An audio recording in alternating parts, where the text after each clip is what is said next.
Bonjour, bonjour. Aujourd'hui, une capsule pour les professionnels de la santé. L'autre jour, la semaine passée, j'ai un sympathique patient qui m'a dit « Hey, j'ai plus mal au genou, tu m'as guéri. Complètement, depuis que je t'ai vu, je suis guéri. » Puis, après, j'ai lui dit « Ben non, je t'ai pas guéri, je t'ai travaillé les genoux, je t'ai montré comment optimiser ton corps pour guérir ton genou. Donc, c'est pas moi qui t'a guéri, c'est toi-même, c'est ton corps qui t'a guéri. » Après, je me suis rendu compte, souvent, en santé, bonjour, merci de ce qu'elle d'être là. En santé, souvent, on a un syndrome de l'imposteur.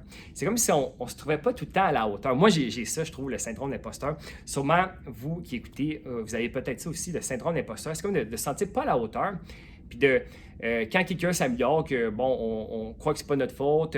Quand quelqu'un s'améliore moins, on pense que c'est notre faute. Puis ça arrive souvent, par exemple, quelqu'un va beaucoup mieux, puis on trouve que bon, c'est à cause de la personne, on ne prend pas beaucoup de mérite. Et quand un patient ou quelqu'un ne s'améliore pas encore mal, que ce soit dans n'importe quel domaine, ou que vous soyez coach de golf ou professeur, la personne ne s'améliore pas, on prend un peu de blâme, on se dit, coudonc, c'est à cause de moi qu'il ne s'améliore pas, c'est de ma faute, je ne suis pas assez bon, ou comment.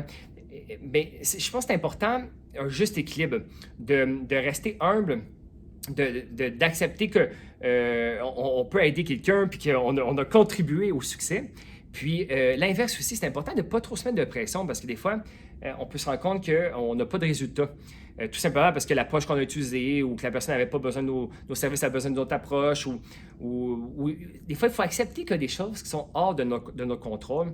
Que par exemple, quelqu'un ne s'améliore pas, mais ce n'est pas parce qu'on n'est pas soi-même, mais qu'il y a des choses hors de notre contrôle qui peuvent venir de la personne ou qui peuvent venir d'autres circonstances. Par exemple, un patient qu'on se donne beaucoup, on veut l'aider, on se casse la tête, on essaie de trouver des techniques, on fait un programme d'exercice, on fait des super techniques en physio, des tapes, on regarde c'est quoi les évidences scientifiques qui nous disent c'est quoi les meilleurs traitements pour l'aider, la personne vient à ses rendez-vous, puis là, on se donne à fond, puis là, la personne ne s'améliore pas, puis là, on peut se dire, coudonc, je suis pas bon, je suis poche, la personne ne s'améliore pas, puis des fois, on peut se rendre compte, mais je pense que c'est important d'enlever une certaine pression que des choses qui viennent pas de nous. Par exemple, si la personne fume, on sait que ça ralentit beaucoup la vitesse de guérison, ça accentue beaucoup les douleurs, la cigarette, c'est tellement toxique.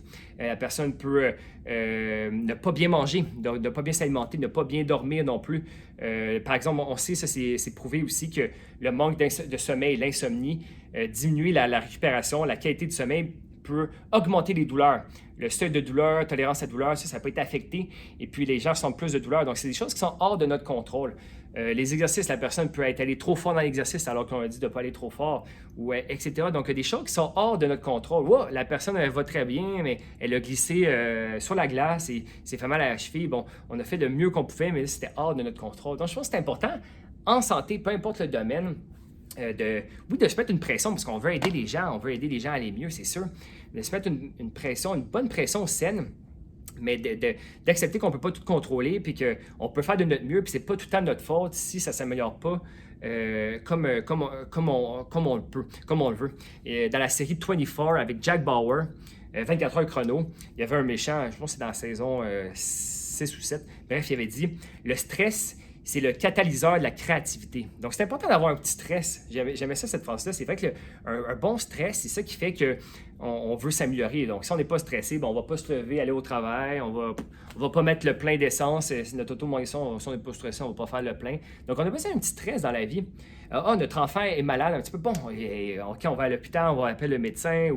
Donc, un petit stress permet de passer à l'action. Mais il faut qu'on le contrôle, donc il faut qu'on utilise ça pour s'améliorer, pour aider les gens, mais pas que ça devienne de l'anxiété et trop de pression. Donc, il y a des choses qu'on peut contrôler, des choses qu'on peut influencer, et puis on fait de notre mieux, et puis il y a des choses, par exemple, c'est hors d'un contrôle, que ça vient de l'autre. Alors, voilà. Merci de votre écoute, et à une prochaine capsule.